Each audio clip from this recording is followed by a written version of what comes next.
Okay. Hi, everyone. I'm Andrea. I'm from the Advocacy Hub team, and welcome here at the second event of the Advocacy for this year. And I'm here on behalf of the advocacy team with Alessandra Salerno, and we also have Sabaheta here, and at home, Julia and Shuana.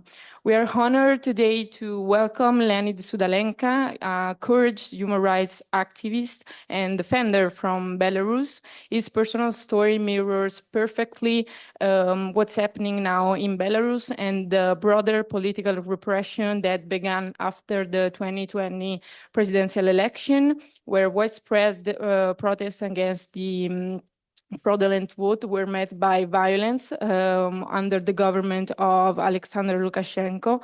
And in response for this call to democracy, the regime arrested thousands of citizens that just shared posts on social media or even wearing like wrong colors or participating in a peaceful protest. And under Lukashenko regime, repression has intensified with citizens living under the constant fear of arrest and torture for any form of dissent. That's why we have today Leanid Sudalenka and its powerful story. That will like enhance the struggle and the fight for freedom in Belarus. But before hearing for this precious testimony from Leanid Sudalenka, I want to introduce Alessandra, my colleague, that will just provide some further clarification on the events. Thank you so much. Okay, thank you very much, Andrea, and thank you everybody for being here today.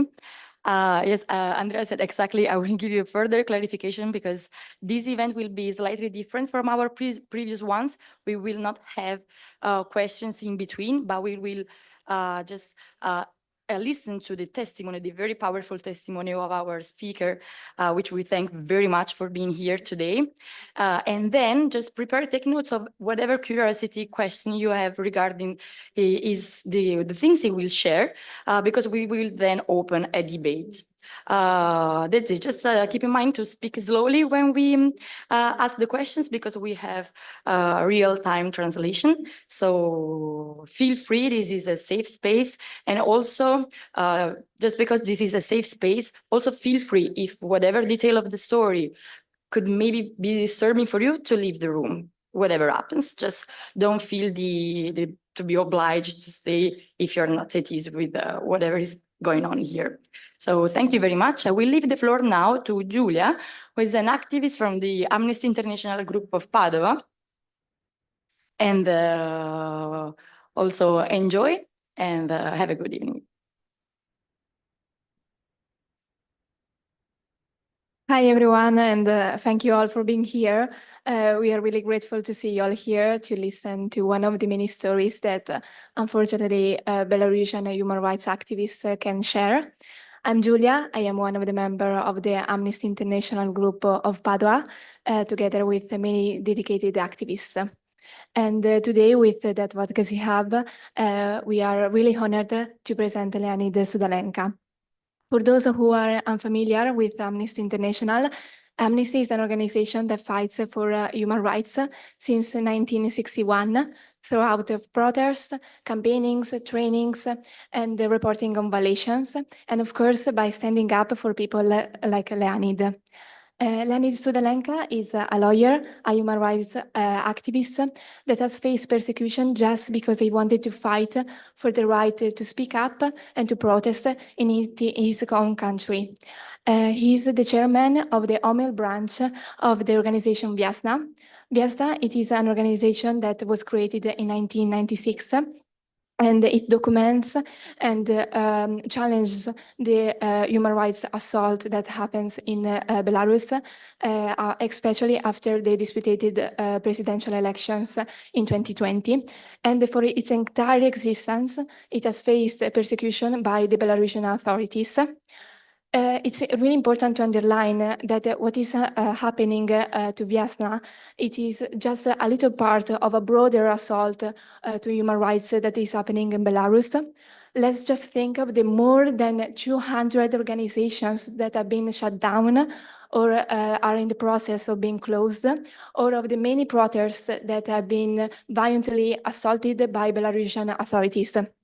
That's why it's so important to hear Leanid's story, to acknowledge what is happening in Belarus, and to give support to these courageous activists. Thank you.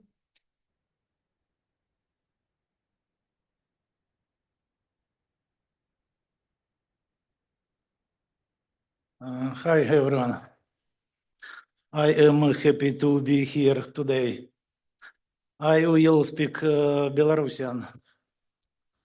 Сябры и коллеги, для меня великий гонор выступать перед вами з лекцыі.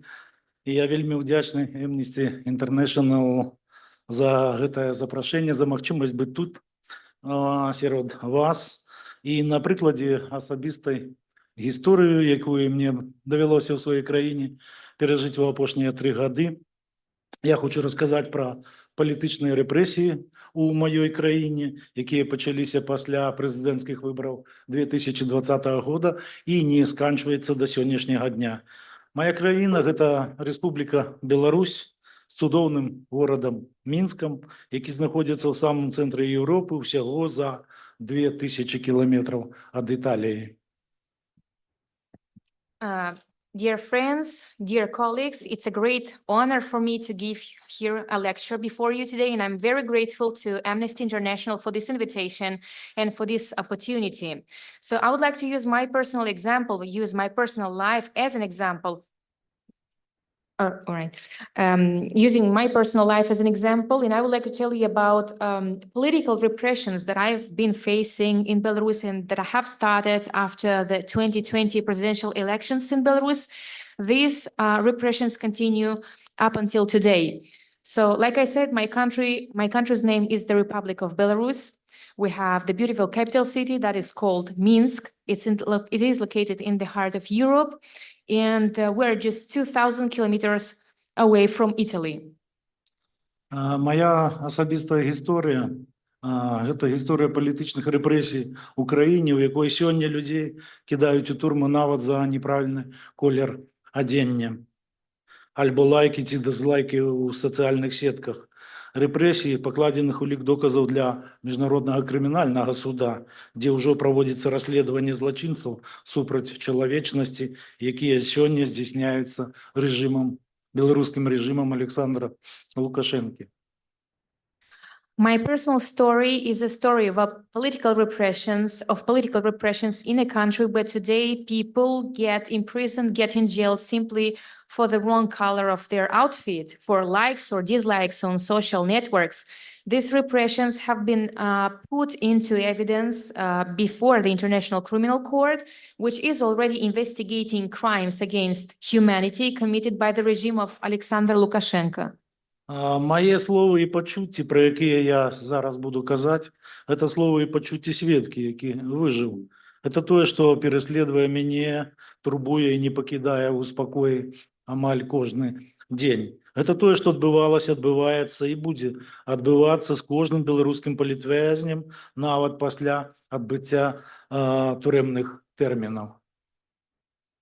The words and feelings that I'm going to share are the words and feelings of a survived person, of a survived witness. This is what haunts me, bothers me, and does not leave me alone every single day. This is what happened, this is what is happening, and is going to happen to every Belarusian political prisoner, even after they served their prison terms. Я Leanid Sudalenka, грамадзянін Беларусі па нараджэнню. У сваёй краіне каля 25 гадоў займаюся абаронай правоў чалавека, узначалюю гомельскі офіс праваабарончага цэнтра «Весна». Пасля прэзідэнцкіх выбараў 2020 года быў падвергнуты палітычным рэпрэсіям, якія ў дачыненні да мяне не спыняюцца нават да сённяшняга дня. So, like I've been introduced, my name is Leanid Sudalenka. I'm a citizen of Belarus by birth. I have been engaged in human rights activities in my country for about 25 years. And I've been heading the Homieĺ office of the Human Rights Center called Viasna. after the 2020 presidential elections, I was subjected to political repressions, and these same repressions haven't ceased to haunt me up until today. У приватності, у 2021 році я був арештований по дорозі у свій офіс, у працовний офіс, і змішаний в слідчий ізолятор у городі Гомлі по сфальсифікованих обвинуваченнях у кримінальному злочинстві. Мені підозрювали в організації і фінансуванні протестів у городі Гомлі. У моїм правоохоронному офісі і так само і по місцю моєго жихарства пройшли перетруси з конфіскацією всієї техніки, документації, справи у своїх клієнтів, у тим ліку і ахвяр політичних репресій. Усього було конфісковано 354 кейси. So in particular, in 2021, I was arrested while being on my way to work, to my office. Back then I was heading the office of Viasna, which was located in Homieĺ. So I was placed in a detention center in the same city, Homieĺ, on falsified criminal charges. I was accused of organizing and financing protests, and this was the official accusation.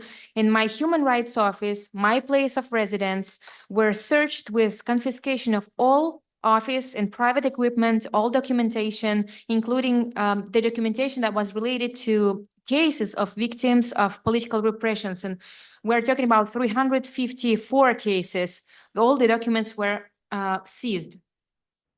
Знаходячись більше за год під арештом у чеканні суда, я підвергався неоправданому гвалту з боку конвою. До мене вживалися принижальна годність особисті перетруси з розпрананням нагола і перетрусами порожнин моєго тіла, потребуванням у оголеному вигляді неодноразових присіданнів. Мене заковували в кайданки, зашпилювали їх ззаді, 24 рази вивозили в суд і водили по коридорах тваром униз у полусогнутим становищі. При этом один з конвойних кожен раз, надаючи вигляд конвоїрування особо небезпечного злочинця, пристраховувався металічним ланцюгом до моїх кандайков. So while under arrest for more than 1 year, I was subjected to unjustified violence by the prison guards. I was subjected to humiliating body searches while being necked. I also had to face strip searches and body cavity searches. The repeated physical exercising also was applied to me in terms of different multiple squats while being totally naked. I was handcuffed with handcuffs fastened from behind, and I was taken to court 24 times and led through the corridors face down in a half-bent position. At the same time, there was one very specific prison guard. In order for him to give the appearance of his conducting, escorting a particularly dangerous criminal, he used to fasten me with a metal chain, and he used to attach this metal chain to my handcuffs. Одразу ж після моєго затримання білоруські правоохоронні організації признали мене в'язнем сумління, потребуючи невідкладного визволення. Серед тих, хто підписався в мою підтримку, був у тим ліку і мій поплічник по правоохоронній діяльності, лідер правоохоронного центру «Весна» Олесь Беляцький. Ось я його запросив і так само у вигляді символічної тішотки, і він тут з нами побач знаходиться. Ён у 2022 году, знаходячись за кратами, отримав Нобелівську премію, до речі, міра. Моєго визволення так само запотребували каля 30 міжнародних правоохоронних організацій, у тим ліку і Amnesty International. So right after my detention, Belarusian human rights organizations recognized me as a prisoner of conscience, demanding my immediate release. Among those who signed petitions in my support was my colleague and my friend, human rights activist, leader of the Human Rights Center Viasna, Олесь Беляцкий. And since he is in prison now, I invited him. He's with us in terms of this T-shirt that you see before you. Олесь Беляцкий became a Nobel Prize winner, Peace Nobel Prize winner in 2022. And my release was also, like I mentioned before, was demanded by about 30 international human rights organizations, including Amnesty International. Леонид Судаленка и Татьяна Лосица, моя помощница, так само была затримана и осуждена до 2,5 годов тюрьмы. Не здійснили ніякого міжнародно признаного кримінального діяння. присуд им покарання за їх законну правооборончу діяльність, заявила тоді Мері Стразерс, директор Amnesty International по Сходній Європі і Центральній Азії. Both Leanid Sudalenka and Tatiana Lasica, my assistant, who was also detained and sentenced to 2.5 years in prison, have not committed any internationally recognized criminal act. Their sentence is a means to punish them for their legitimate human rights work. This is the quote from Maria Stuthers, Amnesty International's director for Eastern Europe and Central Asia. This is what she said back then. У 2021 годі під час закритого судового процесу у суді Центрального району города Гомеля, який не відрознювався справедливістю, я був осуджений на 3 роки позбавлення волі. Суд проігнорував у якості змічальної вину околічності, навіть наявність у мене на утриманні малолітнього дитяті, моєго сина, узрост якого тоді складав 11 років. Хоч по законі дадену околічність суд обов'язаний був улічувати при винесенні присуду. У цей ж день комісар Ради Європи по правах чоловіка Дуня Міятєвич мой присуд назвала черговою ілюстрацією репресій, які приміняють супроти правооборонців у Білорусі після президентських виборів 2020 року. In 2021, I was sentenced to 3 years in prison in an unfair closed trial conducted by the Central District Court of Homieł. The court back then ignored completely a fact that was a mitigating circumstance, the fact that I had a dependent minor child. Back then in 2021, I had a son who was only 11 years old. And this had actually to be taken into account even when reporting the sentence, but it wasn't. On the same day, Dunya Mijatovic, Commissioner for Human Rights of the Council of Europe, called my sentence yet another example, yet another case of the repression used against human rights activists and defenders in Belarus after the presidential elections of 2020. У 2022 годі по виніку заочного розгляду моєї апеляції, без моєї присутності, без доступу до справи моєго адвоката, без заховання процесуальних норм і моєго права на справедливе судове розбиральництво, Гомельський обласний суд покинув присуд у силі. Проведення закритих судів у Білорусі над політичними зневоленими підтверджує сябра Сейма Литви Лайма Андрікейне, яка взяла тоді надо мною, як білоруським політв'язням, особисту опіку.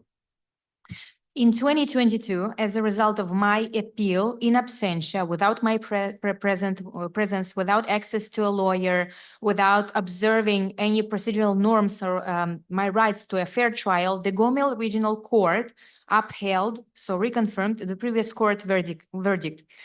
The holding of closed trials over political prisoners in Belarus is also confirmed by the member of the Lithuanian Seimas, Laima Andrikienė, who took personal guardianship over me, over my case, as a representative of a Belarusian political prisoner. У тим же годі я був етапірований для відбуття покарання у поправчу колонію номер 3 Витебска, это в Витебской области на севере Беларуси. У колонии в отношеннях до політичних виявились самые горші репресії, заходячи виключно з артикулів, по яких осуждають політичних в'язнів, усім присваюють там профілактичний улік по категорії склонний до екстремізму, до іншої екстремістської діяльності. In the same year, so 2022, I was transferred to the penal colony number 3. Local name is Vidba. It's located in Vitebsk region. Vitebsk is the northern part of Belarus. And there I had to serve my sentence. In the colony, political repressions against me got even worse. They manifested in their worst shape, based only on the article under which I was convinced back then I was assigned a preventive guardianship under the category of a prisoner who is prone to extremism and who is prone also to other destructive activities. Політичних у колоніях по надуманих мотивах обвинувачують у шматликих порушеннях, присвоюють статус злосних порушальників, які не стали на шлях виправлення, позбавляють тим самим можливості як детермінового визволення, так і заміни покарання на більш м'яке. Prisoners like me get assigned with the status of a persistent offender who is not prone to correct, who is not prone to change their behavior. And thanks to this, this case deprived me of the possibility of both my potential early release and replacement of the existing term into something milder. В вынику я отбывал весь термин без права переписки, без предоставления споткания с семьей, з заниженою 3 рази сумою щомісячних марнувань навіть у тюремній крамі. Мені кидали часто в одиночну камеру штрафного ізолятора, одимаючи сподню термобілізну, не видаючи навіть матраса, подушки та іншого постільного приладдя, де температура, особливо у холодну пору года, приравнюється до катування холодом. As a result, I served my entire sentence without the right to correspondence, with no rights for visits from my family, and also the amount of money that I was allowed to spend on a monthly basis was 3 times as less, and it was supposed to be applicable to a prisoner of my case, of my level. I was also sent into solitary confinement in a punitive isolation cell, stripped of my thermal underwear, not given a mattress, not given any other bedding. And these cells, for you to understand, particularly in the cold season, are comparable to a cold torture. Мне не дозволяли медицинские бандероли от семьи, а посланые вертались з пометкой «Адмовився ад атрымання». У перепынках паміж штрафнымі ізалятарамі мяне накіроўвалі на штодзённую прымусовую працу у холодны прамысловы цэх, дзе я быў вымушаны без індывідуальных сродкаў абароны бясплатна выконваць брудную ды шкодную працу з давядзеннем абавязковай дзённай нормы выпрацоўкі, за невыкананне якое зноў жа пагражаў штрафны ізалятар. I was not allowed to receive medical parcels from my family, and those packages, those parcels that my family did send to me were shipped back to them with a remark saying that the receiver refused to pick up the package. In between punitive isolation cells, I was sent to daily forced labor in a cold industrial workshop, where I was forced to perform pretty dirty and unhealthy work without personal protective equipment, protection equipment. It was totally free of charge. I had every day to reach a mandatory daily production norm or a daily production indicator. And if I ever failed to meet this indicator, I was sent yet again to a punitive isolation cell. У мінулым годзе я быў вызвалены з калоніі па адбыцці тэрміну пакарання. Тым не менш, палітычныя рэпрэсіі ў дачыненні да мяне не спыніліся. У Беларусі ўрад зацвердзіў спецыяльную пастанову, куды ўносяць асабістыя звесткі усіх тых, хто быў асуджаны па экстрэмісцкіх артыкулах крымінальнага кодексу. Адразу ж пасля пастаноўкі па месцы жыхарства на ўлік у крымінальна-выканаўчай інспекцыі мне прыдавілі шэраг патрабаванняў, якія я быў абавязаны выконваць на працягу 5 год цягам пагашэння тэрміну сваёй судзімасці. Last year, I was released from the colony after having served fully my sentence, but the political repressions against me did not stop. In Belarus, the government approved a special decree where personal details of all the people who have ever been convicted under extremist articles of the criminal codes have their personal details stored and entered in a special database. Immediately after being registered at my place of residence by my penal inspection, I was presented a number of the so-called mandatory requirements, activities which I had to fulfill within the future past years of from the moment of my criminal record expiration. So these are the requirements. Мне быў забаронены выезд не толькі з краіны, а нават са свайго гораду. Штотыдзень па нядзелях я абавязаны быў з'яўляцца ў інспекцыю для правядзення профілактычных мерапрыемстваў, напрыклад, прагляд патрыятычнага кіно ці кіно пра шкоду наркаманіі у актавай зале міліцыі. Штодня па 2 разы ў дзень да мяне пад запіс з відэарэгістратарам з'яўляліся супрацоўнікі паліцыі, фіксавалі маё месцазнаходжанне. У тым ліку любыя фінансавыя выдаткі кантраляваліся дзяржавай, нават самыя дробныя, вось, якія я, напрыклад, мог пакласці на мабільны тэлефон. So I was forbidden to leave not only the country, but also the city in which I was based. Weekly and basically on every Sunday, I was obliged to come to the local inspectorate for preventive activities, where I had to watch patriotic movies or had to listen movies or to listen to lectures speaking about drugs harm. And so on. I was visited twice daily in my place of residence by inspection officers, whereby I had to sign a document in which saying that stating my location. All this had to be recorded. And then also when it came to financial transactions, I had really hard time because even small minor transactions were inspected, they were controlled. For example, whenever I had to refill my mobile phone, I had issues. And everything was controlled by the state. If something went wrong, my bank accounts were blocked. За парушэнне гэтых патрабаванняў мне пагражаў буйны грашовы штраф да 100 до 1000 базовых адзінак ці 1200 евро, або адміністрацыйны арышт до 15 сутак. Акрамя таго, існавала вялікая верагоднасць прад'яўлення новых крымінальных абвінавачванняў у сувязі з тым, што пасля вызвалення усе інфармацыйныя рэсурсы як гомельскага офіса праваабарончага цэнтру «Весна» па рашэнні КДБ былі прызнаны экстрэмісцкімі. Violations of these mandatory actions, activities, or requirements were punishable by a large monetary fine corresponding to 1,200 euros or an administrative arrest of about 15 days of imprisonment. In addition, there was a high probability of a new application of charges, criminal charges to me related to the socio-political situation in Belarus that was getting worse and worse. After my release, we realized that all the media outlets of the Homieĺ office of Viasna were considered as extremists. І па гэтых прычынах, баючыся паўторнага затрымання, новых крымінальных абвінавачанняў, я быў вымушаны пакінуць сваю сям'ю, свой горад і таемна пакінуў Беларусь, скарыстаўшыся адсутнасцю межаў з Расіяй, адкуль ужо я перабраўся ў Літоўскую рэспубліку. In view of all these reasons, fearing a new detention, fearing a new criminal charge, I was forced to leave and flee from Belarus. I had to leave my country, my family, and do it all in secret. I fled to Russia because it has no borders with Belarus, and from there I moved to the Republic of Lithuania.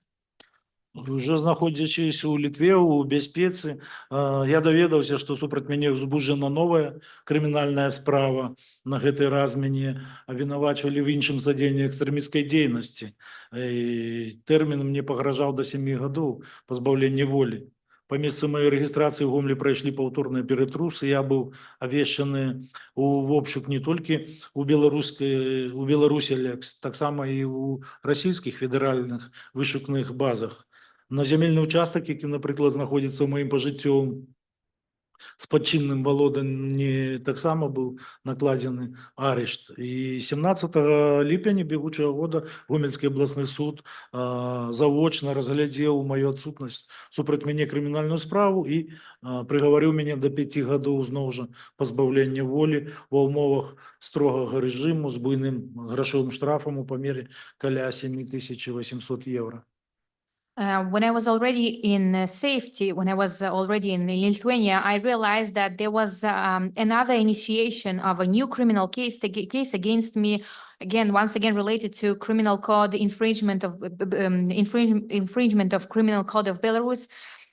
It's a new article, an article related to assistant to extremist activity. Once again, thanks to this article, I was about to get 7 years imprisonment. Repeated searches took place in my house in Homieł, and I was not only put in the Belarusian wanted list of people, but also on the federal wanted list in Russia. And just to make an example, even the land plot, the small land plot that used to be my inherited possession, it came from my family, it was seized. On July 17, 2024, the Homieł Regional Court sentenced me in absentia. It means that I was not there during the process to 5 years of imprisonment in strict regime with a large monetary fine that corresponds to 7,800 euros. У докладе Верховного комиссара Совета Организации Объединенных Наций по правах человека у Беларусі, який був виданий 15 сакавіка бегучого года, повідомляється, що репресії вже вийшли за межі Білорусі. Білоруські влади зробили значні кроки для обмежування права на громадянство по дискримінаційних і політично мотивованих підставах. The report of the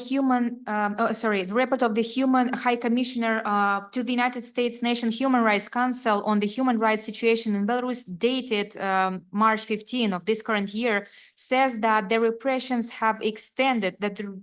in Belarus have extended the borders of the country, and that Belarusian authorities have taken significant steps to restrict the right to citizenship on discriminatory and politically motivated grounds.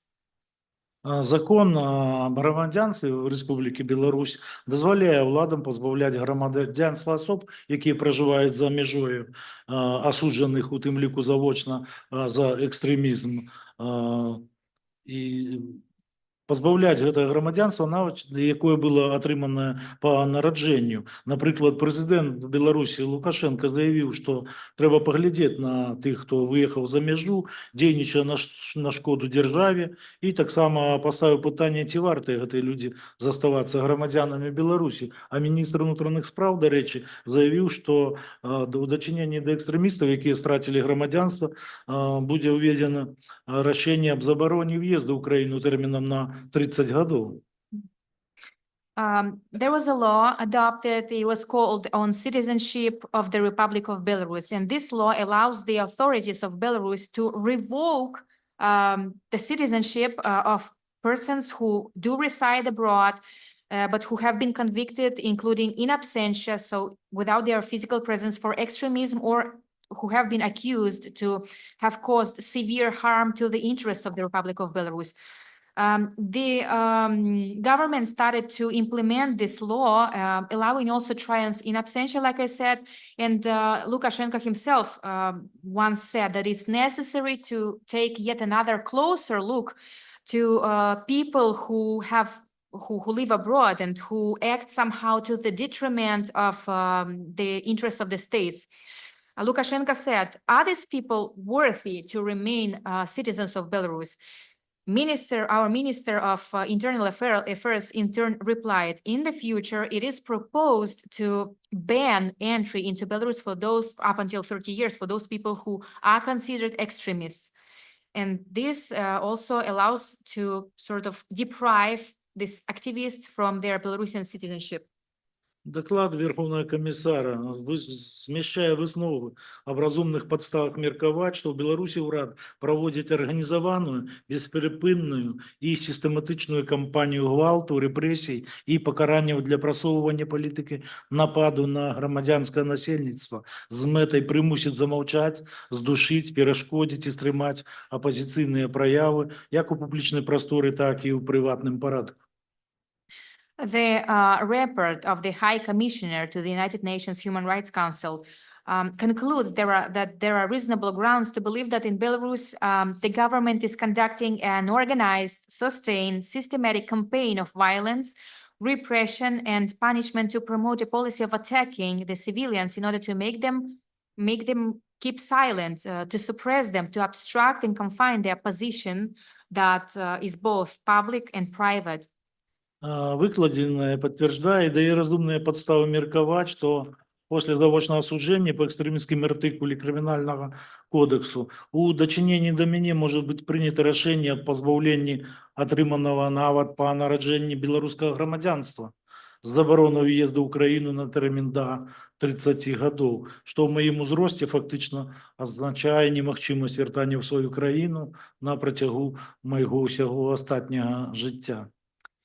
All the above confirms and gives like I said, reasonable grounds to believe that after the conviction in absentia under the extremist codes, article, of the criminal code, a decision may be taken against me, aiming to deprive me of my Belarusian citizenship, obtained by birth, by the way, with a ban to enter the country for up until 30 years.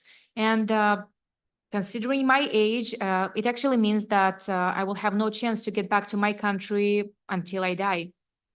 30 Before I вересня die, sorry. 30 вересня бегучего года представники Министерства юстиции Республики Литва передали Міжнародному кримінальному суду у Гаазі запит ад літоўскай країни о початку розслідування злочинства супроть чоловічності, які вчиняються білоруським режимом Олександра Лукашенки, включаючи примусову депортацію особ, пересліди і інші жорсткі дії, які суперечать основним правам чоловіка.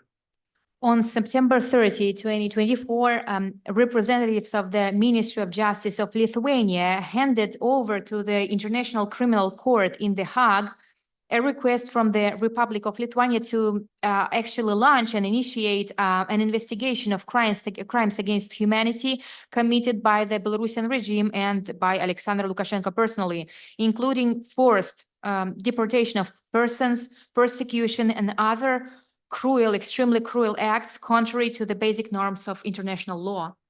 Я з великим задовольненням відкажу на всі ваші питання, які ви мені зараз, магчыма, будете задавати. Але перед тим, як ми розпочнемо дискусію, я хотів коротко зробити таке оповідання про іншого білоруського політв'язня, моєго сябра і поплечника, засновальника і керівника Білоруського правооборончого центру «Весна» і екс-віце-президента Міжнародної федерації прав чоловіка Олеся Біляцького.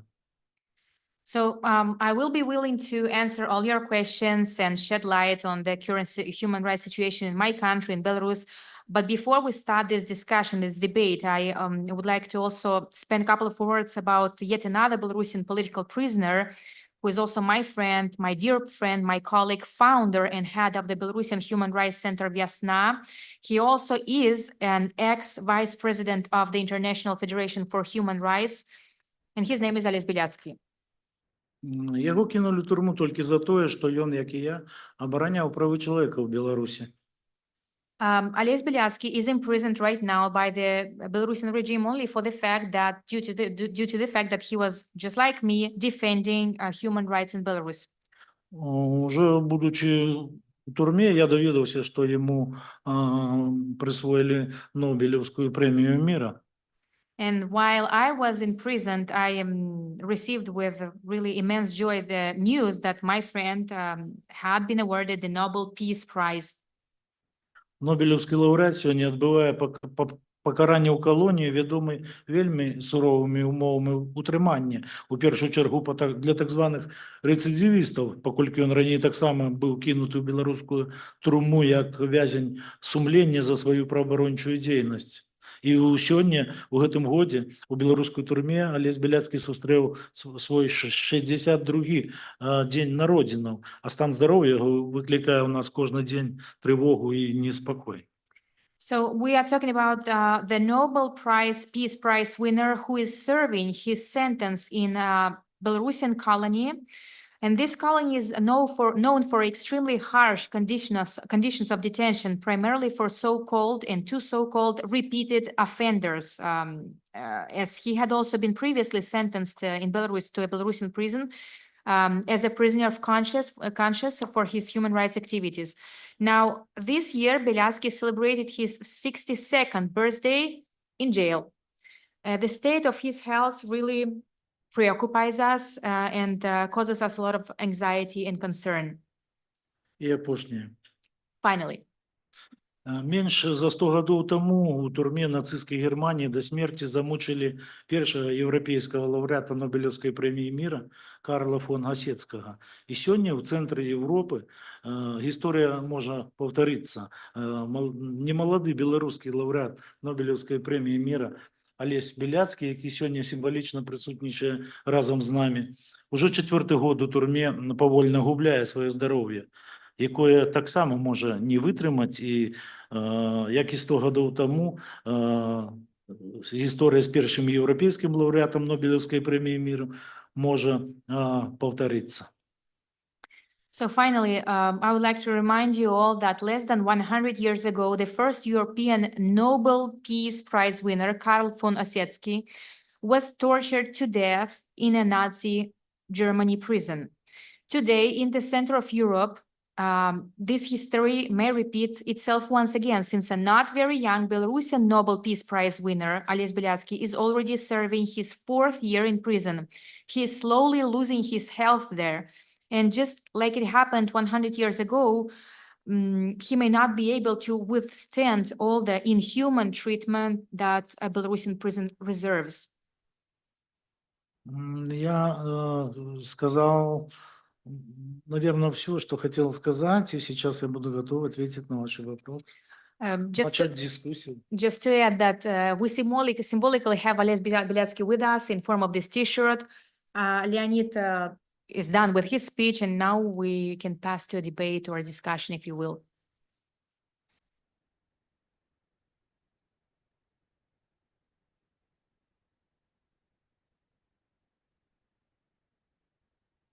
So thank you very much for whatever you shared.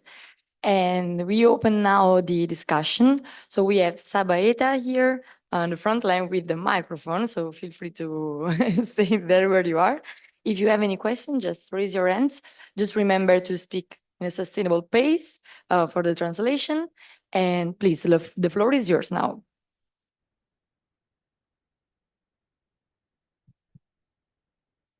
Hello. Thank you for all of the information you've given us. It's been very useful and informative. I just had a couple of questions. My name is Abdullah, and I wanted to know if you have any information at all about all of the human rights cases you were taking care of before you left the country.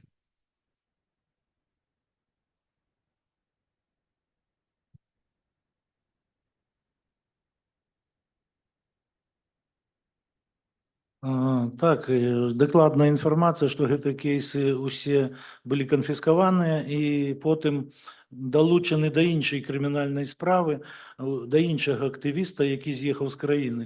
Гэта азначае, што пры гэтай уладзе доступ да гэтых кейсаў я не трымаю ўжо ніколі. Напамятаю, што гэтыя кейсы тычыліся тым ліку і камунікацыі паміж Ановским комитетом по прав человека и белорусским урадом, где я выконывал роль посередника.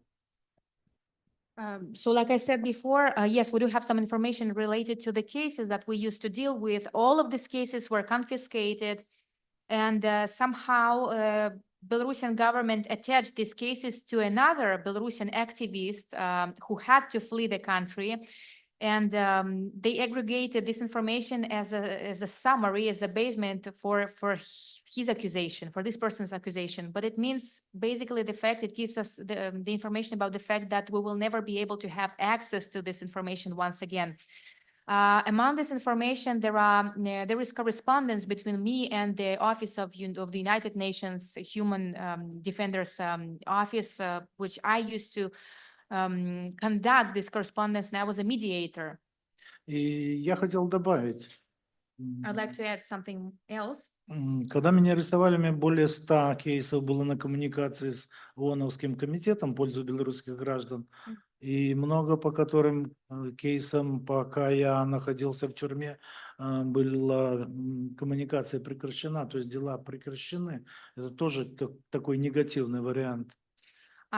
Also adding that around 100 of cases were involving my communication with the United Nations office. And while I was imprisoned, I realized that most of these cases were no longer observed. It means that there is a negative trend setting in terms of human rights affair in Belarus.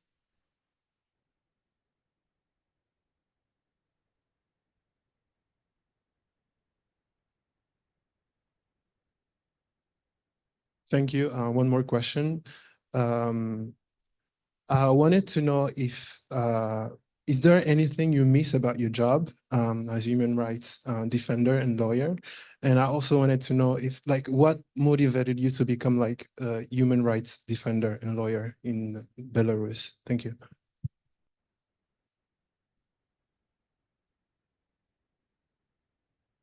Дякую за питання. Моя країна вельми унікальна. Thank you very much for this question. Belarus is a very unique country. У тим сенсі, що Білорусь сьогодні єдина країна в Європі застається, у якої приміняється смертне покарання. We are currently holding the status of the only country in Europe where death penalty is still applied. Громадяни Білорусі позбавлені можливості і ніколи не мали такого права обороняти свої права в Європейському суді по правах чоловіка. So there was not a single Belarusian, or generally speaking, no Belarusian has ever had the chance to defend their human rights in front of the European human rights organization. І до останнього моменту ААНовська система оборони прав чоловіка з'являлася єдиною можливістю оборони прав білоруських громадян на міжнародному рівні. Up until now, the United Nations system for human rights defenders was the only system that could be potentially applied in Belarus in order to, preserve the human rights of Belarusians abroad. Але покуль я був у тюрмі, білоруський уряд позбавив білоруських громадян їх цієї можливості.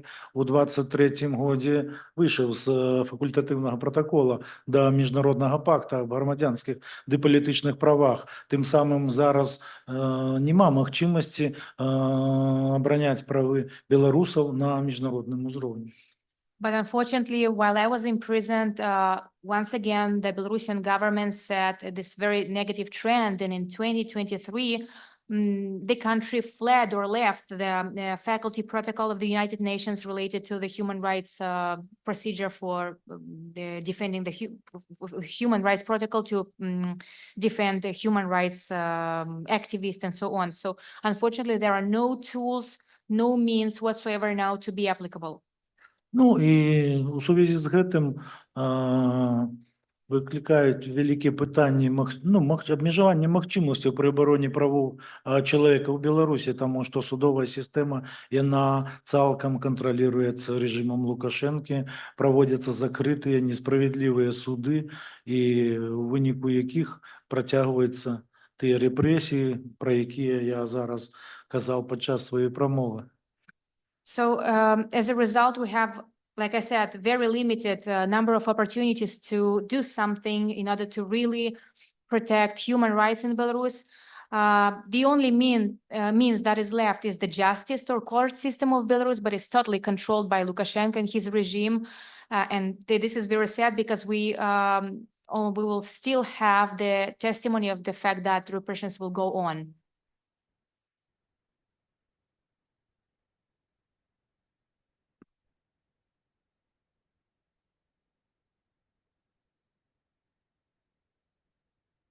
Okay, thank you for all that you shared. I just want to ask, what is in your opinion, the society opinion, and especially young people opinion towards these human rights issues? And if for you there is, in a way, an hidden opposition that is trying to challenge all of this in Belarus?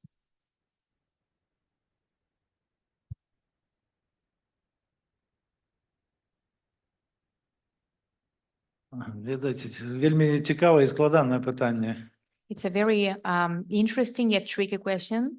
Я народився у той час, коли моя країна Білорусь була у складі Совєтського Союзу. I was born in the epoch where Belarus belonged to the Soviet Union. Половина моєї житті пройшло у закритому громадстві в СССР. Half of my life, I spent half of my life in a very closed Soviet Union society. А потім на початку 90-х років минулого століття моя країна Білорусь здобула незалежність. And then in 90s of the previous century, somehow Belarus acquired its freedom. І увесь гэты час у маёй краіне один прэзідэнт, больш 30 гадоў. And what's more interesting is that for all this freedom time, we have been having the same president more than 30 years. У мяне 3 сыны, старшаму з якому 30 гадоў, і ўсе яны нарадзіліся пры рэжыме Лукашэнкі. I have 3 sons. My elderly one is 30 years old. All of the 3 sons were born during the regime of Lukashenko. І яны не ведаюць іншага жыцця, вось як жыць вось у такім рэжыме. They have no idea of how a different life could be. They only know the life under the regime of Lukashenko. І, канешне, калі параўноўваць з часамі Савецкага Саюзу, то сітуацыя лепшая. You know, if we confront life in Belarus now with what we used to have in the Soviet Union, so yes, the situation is definitely better. Савецкія людзі былі пазбаўлены магчымасці выехаць у іншую краіну, вось так, напрыклад, як я выехаў у Літву і працягваць сваё жыццё. У нас такой магчымасці не было. The Soviet people had no chance, no opportunity to leave the country, to travel. We had no such, like I today, for example, I came from Lithuania and I'm here in Italy. A Soviet person didn't have this chance. А зараз у Беларусі граніцы фармальна адкрытыя. Now, Belarus has formally opened borders. Як толькі мяне, напрыклад, арыштавалі, 2 старэйшыя сыны з'ехалі ў Польшу, жывуць і працуюць у Польшы, атрымалі легалізацыю ў Польшы. As soon as I was arrested and got into prison, 2 of my elderly sons fled to Poland. They live now in Poland and have their documents there. Калі адказваць прямо на ваше пытанне, то мой адказ наступны. So, but if you still want to have a direct answer to your question, I would say the following. Беларуская моладзь падзелена на 2 катэгорыі. Belarusian youth, Belarusian young people can be divided into 2 categories. Першая катэгорыя гэта тая, якая падтрымлівае рэпрэсіі рэжым Лукашэнкі, якая спрабуе наладзіць сваё жыццё ўнутры Беларусі. The first category is about those people who live in Belarus, support repressions, support the regime of Lukashenko and tries to somehow survive while being inside the country. І другая катэгорыя гэта тыя маладыя людзі, якія з'язджаюць у іншыя краіны, у тым ліку навучацца. Зараз вельмі шмат праграм існуе для беларускай моладзі. Зараз няма ні адной зачыненай краіны ў Европе, пачынаючы ад Італіі і заканчваючы севернымі скандынаўскімі краінамі. Можна ехаць вучыцца і працаваць у любую краіну. And the second category is represented by those young Belarusians who have and who want to flee the country, who want to get elsewhere. They can easily travel abroad. They can get a degree, for example. There is not a single European country that is closed to these Belarusian young people. You can get a university degree in a Scandinavian country, but also here in Italy.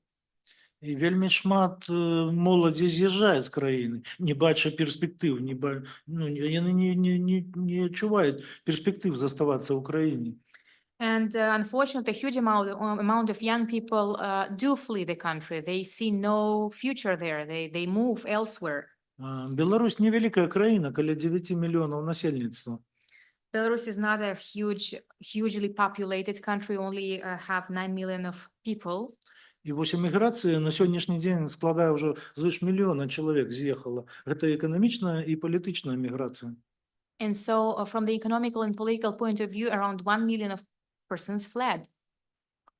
Таму у кожнага ёсць сёння выбар, і гэта вельмі каштоўна, калі ёсць магчымасць выбіраць, заставацца ў краіне ці паехаць наладжваць сваё жыццё ў іншых краінах, больш дэмакратычных, больш адкрытых і больш свабодных. So every single youngster in Belarus has now, today, he or she has a chance whether to stay in the country and try to improve life inside the country, or whether to flee or to flee and try to build a better life somewhere else in a more democratic oriented country, elsewhere, abroad. Спадзяюся, я адказаў на ваше пытанне. I hope I was able to answer your question. Так, дякую.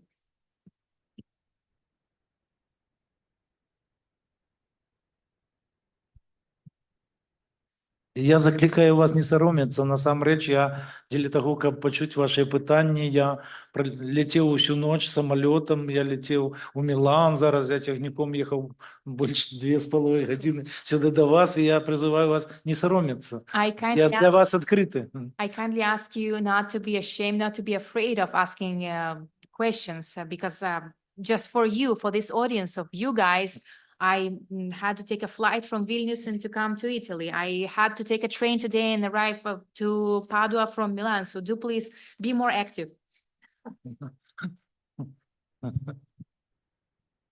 Hello. I was wondering, now that you're based in Lithuania and there's many other of these organizations in exile, how that changes the focus of your work as these non-profit human rights organizations and such.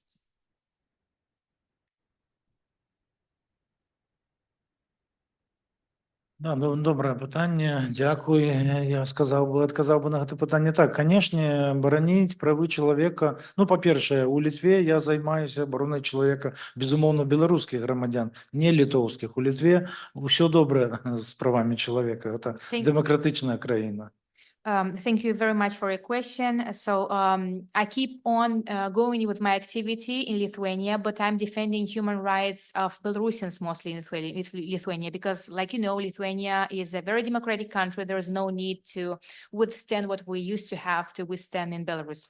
Насамрэч, пасля пачатку рэпрэсій 20-го года вельмі шмат, якія беларускія арганізацыі дэмакратычнага накірунку вымушаны былі пакінуць краіну. Гэта і прафсаюзныя арганізацыі, гэта і журналісцкія арганізацыі, у тым ліку і праваабарончыя арганізацыі, у тым ліку і моя арганізацыя праваабарончы цэнтр «Вясна». Сёння офіс знаходзіцца ў Вільні, але працуем мы выключна для беларускіх грамадзян, як унутры краіны, так і за яе межамі. Now, the repressions of 2020 had to to flee most of the Belarusian organizations. They had to flee the country, leave the country. And here we're talking about journalists, we're talking about labor activists, other different non-commercial organizations, non-governmental organizations had to move. And for example, right now, Viasna, the Human Rights Defender Center is based in Vilnius. But like I said, we keep on working with and for Belarusians. Although we're based in Lithuania, we're still dedicating our time to Belarusian issues.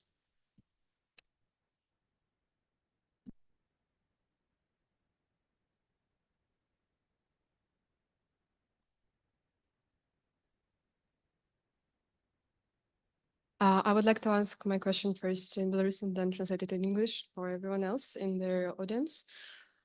So, які, на ваш погляд, активності, яку дзейнасць могуць зрабіць беларусы, якія эмігравалі, ці людзі, якія іх падтрымліваюць у краінах, дзе дыяспора беларусаў не такая вялікая, напрыклад, у Італіі, на параўнанні з Польшай ці Літвой, тому што мне здаецца, што дзейнасць тут недастаткова актыўная для падтрымкі.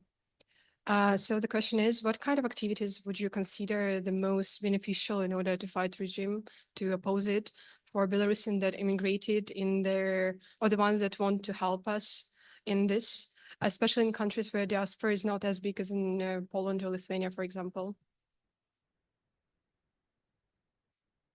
Ну, з одной стороны складанае пытанне, з другой вельмі простае пытанне, што рабіць сёння увесь свет адкрыты і даведацца пра тыя ўмовы, у якіх утрымліваецца беларускія палітвязні, гэта на раз-два. То бок можна вельмі проста. І вельмі шмат розных цікавасцей, актыўнасцей адбываецца у тым ліку і ў сацыяльных сетках, і в інтэрнэце. Можна знайсці вельмі багата. Ну, паглядзець, што робяць дыяспоры не толькі в Італіі, беларускія маю на увазі дыяспоры, але і в іншых краінах свету. Ну, напрыклад, вось падпішы паштоўку палітвязню, напрыклад, гэта гэта здаецца, што гэта вось нічога, але там, калі знаходзішся без сувязі са знешнім светам, вось гэта паштоўка, якую ты атрымаў, проста ты прыкладваеш да сэрца, тому што гэта вельмі важна. So it's a very interesting, difficult question to answer. What can one do? The world is open now. Now you have the access to a huge number of media outlets. You can go and check on the internet what are the conditions of detention conditions of Belarusian prisoners. Through social media, you can also check the information of what other Belarusian diasporas do, not only in Italy, but elsewhere. For example, there is a ongoing initiative called Sign a Postcard and Send it to a Belarusian Prisoner. To you, this may seem like something milder, unimportant. However, once you are imprisoned and you get this postcard, you really hold it closer to your heart and you really care for it. Ёсць вельмі шмат ініцыятыў, падкрэслюю. Усё залежыць ад вас, ад вашай пазіцыі. Калі вы, напрыклад, проста не ведаеце, што рабіць, вельмі шмат ёсць гэтых вось, дзе збіраюць данаты, як гэта і называецца, арганізацыі. Да, можна проста не выпіць кавы, напрыклад, зранку выпіць каву праз дзень, і гэтыя 2-3 евра паахвяраваць, напрыклад, для падтрымкі сямей палітвязням. Гэта вельмі таксама важны накірунак. Like I said, there is a huge number of initiatives also remotely conducted. For example, platforms that enable you to send money to political prisoners or their families by Sol, by Pol. There's also a chance for you to donate the amount of money usually spent on a cup of coffee. So you skip your coffee and you send this 2-3 euros to an initiative that may need this money. І яшчэ адзін накірунак, гэта інфармацыйны, як мне падаецца, вельмі важны. Я, напрыклад, таксама выйшаў з турмы і прыняў для сябе рашэнне не маўчаць, таму што калі мы пра гэта будзем маўчаць, рэпрэсіі ніколі не скончацца і будуць прымяняцца і ў дачыненні да нашых дзяцей яшчэ дзесяцігоддзямі. Поэтому самае галоўнае гэта наш голас. Пра гэта казаць трэба, каб гэта тэма гучала, каб увесь свет ведаў, што адбываецца менавіта ў нашай краіне сёння. And one more very important initiative could be the fact that you keep no silence, that you keep on talking about the repressions and that you create an info cause for the people to talk. Otherwise, if we do not express ourselves, these repressions will go on and cover our kids' life. So I left the prison. I served my sentence, but I'm here and I'm not keeping my mouth shut. I keep on talking and I keep on shouting out loud about what I lived. Сподіваюся, що я відказав на ваше питання. Так, велике дякую. Thank you very much. And another question, considering your... Інше питання, кранаючи питання сім'ї. Чому трохи особисте, ці підверглася ваша сім'я якому пересліду під час того, як ви знаходитесь у турмі? So another question might be a little bit personal, you cannot answer something, but was your family also persecuted during your time in the prison? Yeah. Я вже сказав, що мої 2 старіші сини, дорослі, які після моєго затримання виїхали у Польщу. У Гомелі, у Білорусі зостається моя жонка і мой 3-й молодший син. Коли мене арештували, йому було 11 років, зараз йому 15 років, і він вчиться у школі. So, like I previously mentioned, when I was detained for the first time, my 2 elderly sons had to flee the country. They are now located in Poland, and still in Homieł, I have my wife and my 3rd son, the smallest one. When I was imprisoned, he was only 11 years old. Now he is 15 years old. He is attending school. І, безумовно, я хвалююсь, але є причини, чому вони не можуть, наприклад, переїхати до мене у Литву. Це причини часові, і коли пройде час, то обов'язково ми зможемо жити разом, да? Але коли казати ось про бігучий момент, тривожно, да, тому що ми пам'ятаємо з совєтських часов був термін такий «сім'я ворога народу», і в дочиненні до цієї сім'ї так само примінялися вельми жорсткі репресії. Спадзяюся, што ў Беларусі да гэтага не дойдзе, вось і уже бачым, што уже і рэжым спрабуе зменшаць рэпрэсіі, вось памілаваўшы вось некалькі десяткаў чалавек, да? Вось, но з іншага боку непакой тое, што рэпрэсіі не прекращаюцца, рэпрэсіі не працягваюцца. І вось зараз такая сітуацыя Ну, якби така ось нестабільна ситуація в Україні. Вельми боюсь того, що сім'ї політичних, усіх утікачів, які з'їхали з країни, назовуть ворогами народу. Я це боюсь. The current situation does cause some anxiety in my heart. I know that I'm now in Lithuania, and I know that I have my wife and my minor child in Belarus. I hope that there are some reasons why they cannot reach me in Lithuania. However, I do believe that these reasons are temporarily. The only thing that I'm really scared of is the term that used to be applied in the Soviet Union period, the so-called popular enemy family members. So if you were a popular enemy, also your family members were persecuted. Now, what we see now in Belarus, it looks like the situation changes a little bit. We realized that Lukashenko liberated some of people through an amnesty. However, we don't know what's going to happen in the future. My major fear is that this Soviet term will get back, popular enemy family members.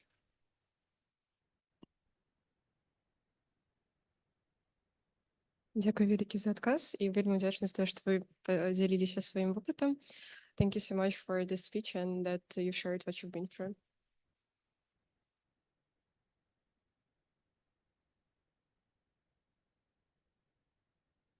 I wanted to ask if we could have more concrete information on the activity of the organizations, humanitarian organizations, and like what are the focuses in the fight against the human rights violations in Belarus? Like if they focus on maybe spreading information and awareness on the case, or working on individual cases, or more on a global scale activism, I don't know, with global organizations, international organizations.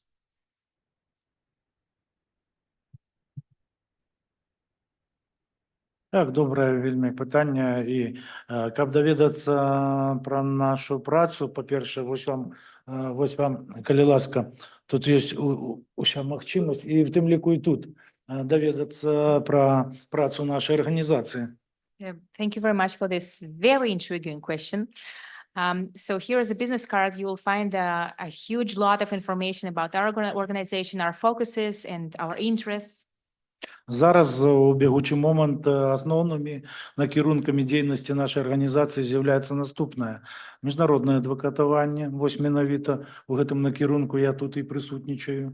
So if we get back to the part of your question that was related to focuses of our organization, we basically right now are concentrated on international advocacy, and this is what I'm doing now by participating in this event. Вялікі накірунак інфармацыйная дзейнасць. Гэта не толькі сайт арганізацыі, гэта розныя соцсеткі, пачынаючы ад TikTok, калісьці аднакласнікаў і заканчваючы усімі іншымі соцсеткі, дзе падрабязна апісваецца кожны кейс кожнага палітвязня. Also, we dedicate huge amount of time to informational activity. For example, we promote and share information on TikTok, but basically all the social media available, you'll find information about specific cases with peculiar information and particular details on this or that case. Гэта, безумоўна, накірунак дакументавання рэпрэсій, якія працягваюцца ў Беларусі. We keep on documenting repressions that still go on in Belarus. І яшчэ адным важным накірункам я лічу вось праца з сем'ямі рэпрэсаваных, у тым ліку і матэрыяльная дапамога сем'ям рэпрэсаваных палітвязняў. And one more very significant focus of our activity is related to the fact that we keep on helping and sustaining family members of repressed activists. Also, we talk about monetary, financial aid. Працы по моему накірунку юридичної, адвокатської праці практично не засталося, тому що нема суду, нема міжнародних сродків оборони, то бок нема куди йти, каб боронити. Нема суда, у який можу прийти і каб боронити чоловіка. Нема. As I am a lawyer, my personal activity is almost gun, it ceased, there is no way for me to participate in a court hearing because there is no such court hearing. So right now I have no personally dedicated job lot. Тим не менше, тим людям, яких протягують переслідувати у Білорусі, ми оказуємо дистанційно, в тим ліку і юридичну, і правову допомогу. Notwithstanding this, all those people who are prosecuted in Belarus are sustained by us in a remote way. We help them from the legal point of view, from the juridical point of view. Більш подробязну інформацію можна узнати на сайті організації, в наших соцсетках. Like I said, you can find more information about our organization on the website and on social media.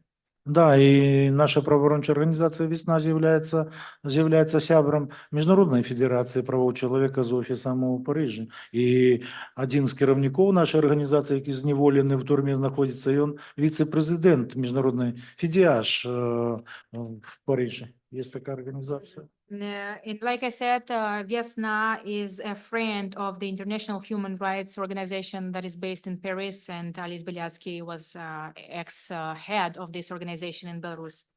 Наша организация «Весна» получала премию Сахарова, получала. В прошлом году организация получила премию за защиту прав человека, премию ООН по защите прав человека. Viasna received Sakharov's Prize. In 2023, we also received the United Nations Prize on Human Defending Activity. Информацию, которую мы распространяем, в общем-то, доверяют, и никто не ставит под сомнение во всей Европе, как бы. Ну, что еще я могу добавить? Ну, со всей работой организации можно ознакомиться более подробно. Если есть какие-то вопросы, задать конкретно в организацию. Я не вижу в этом никаких вопросов. The information that we share as an organization is very much reliable. It is trustworthy.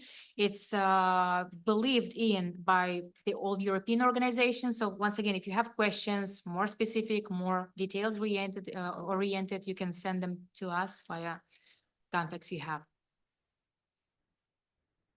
Thank you. Yeah.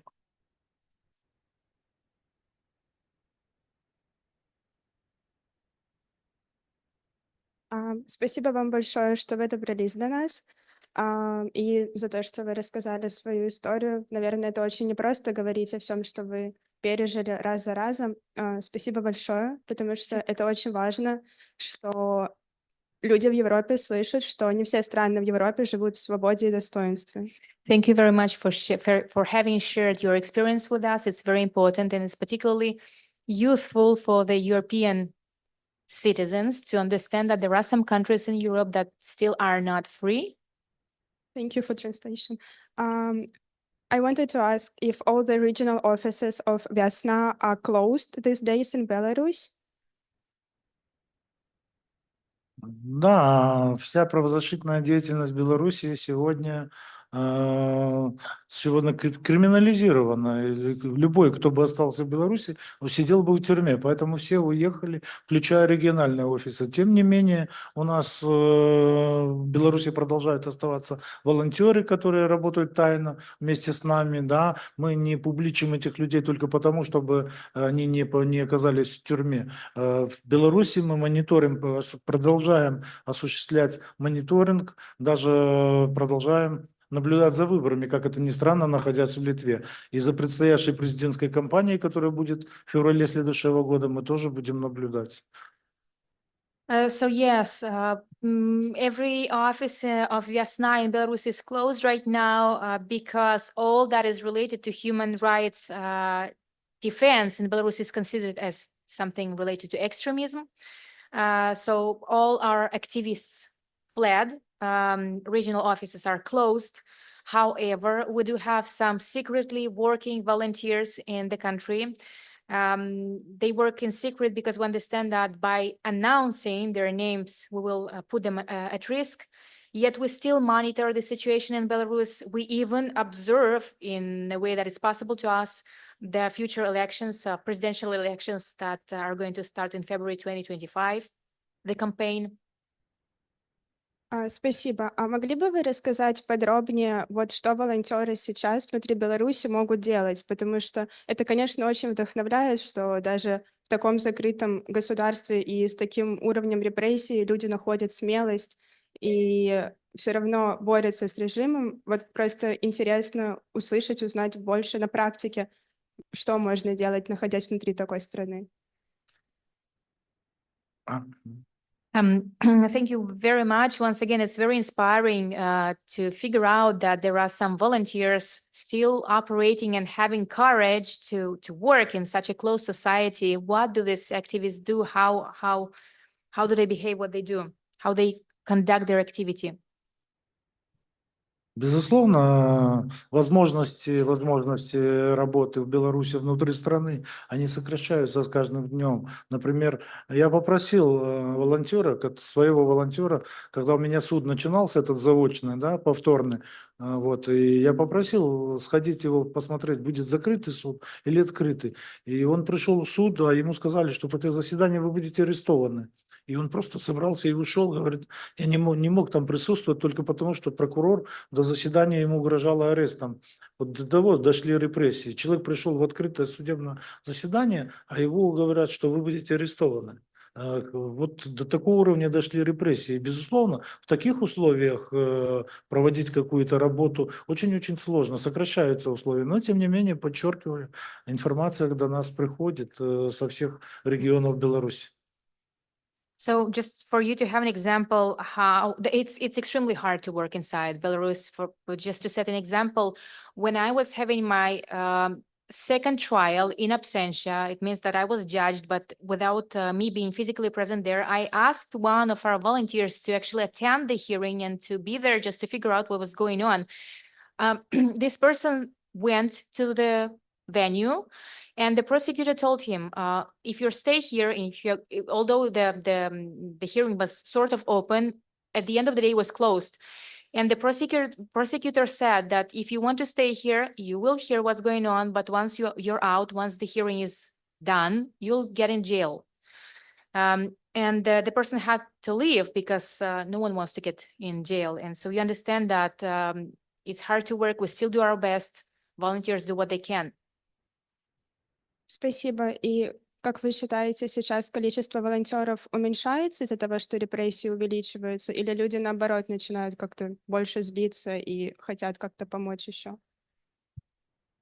Thank you for this answer. And now, what is the number of volunteers that you have? Is this number growing or is it decreasing because of the repressions going on?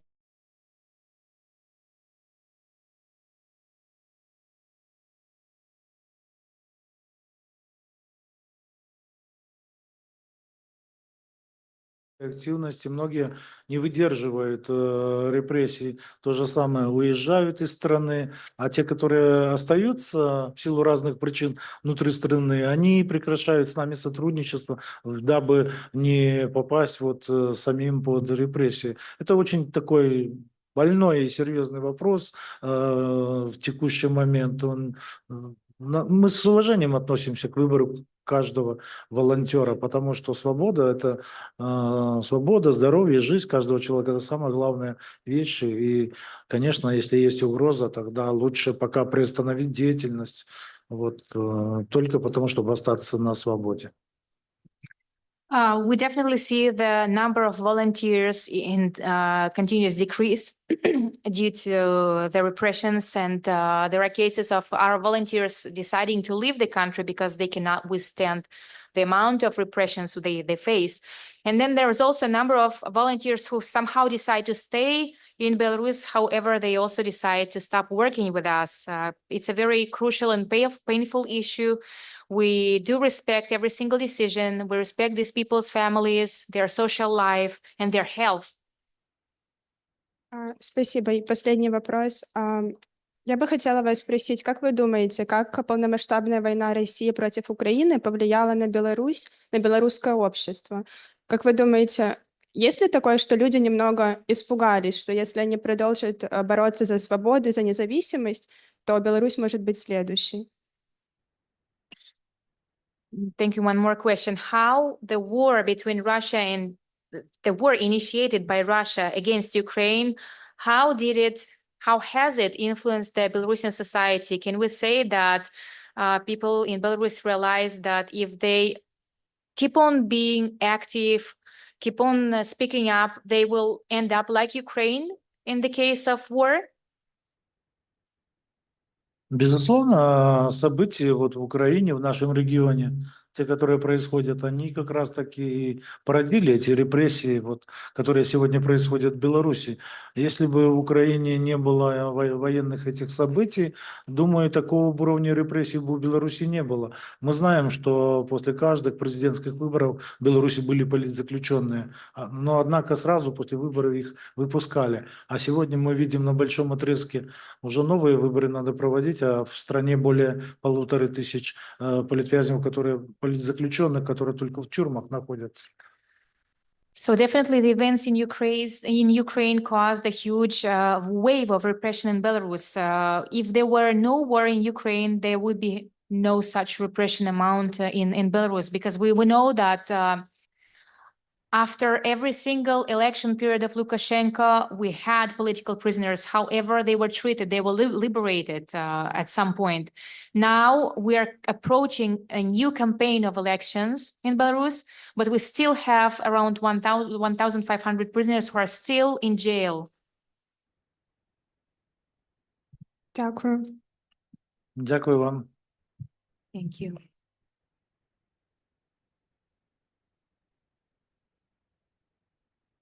I wanted to ask regarding the media and social media, if Belarusian people can freely access them, or if there are constraints to the access some ways.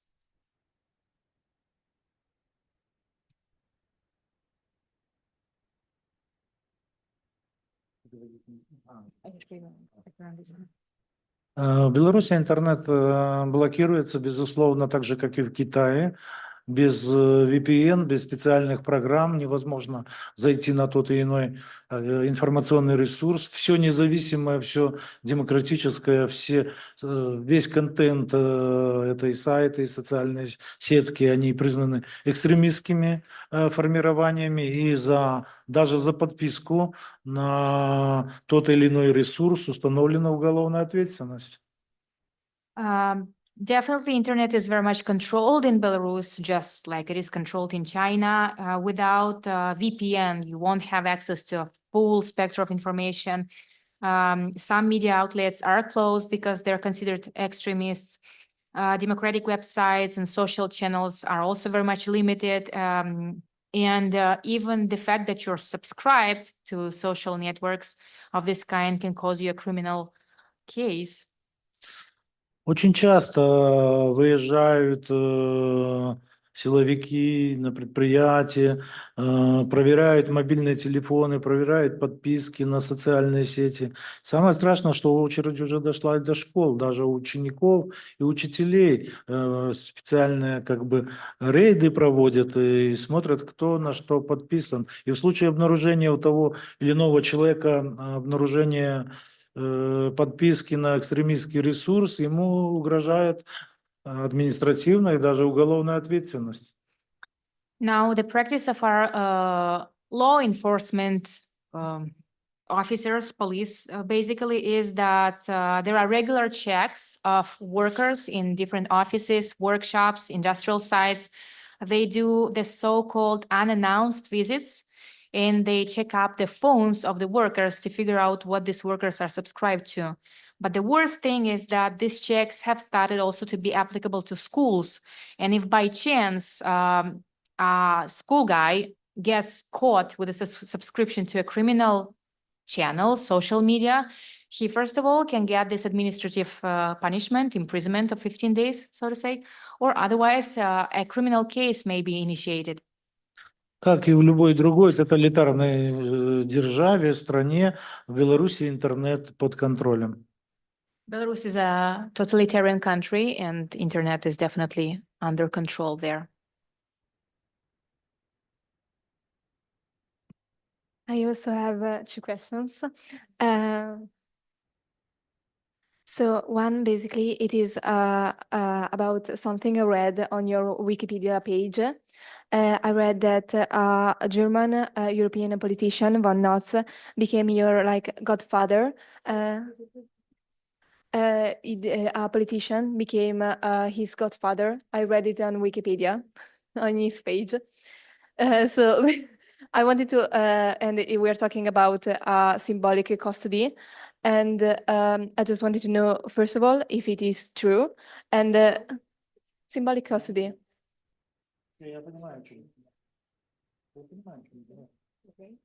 And so I wanted to know if it is true, and what is, if it is true, your relationship with him, and if it has helped.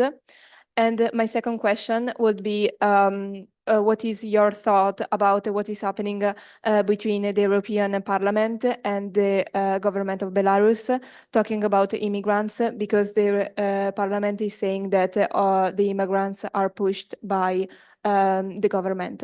Thank you.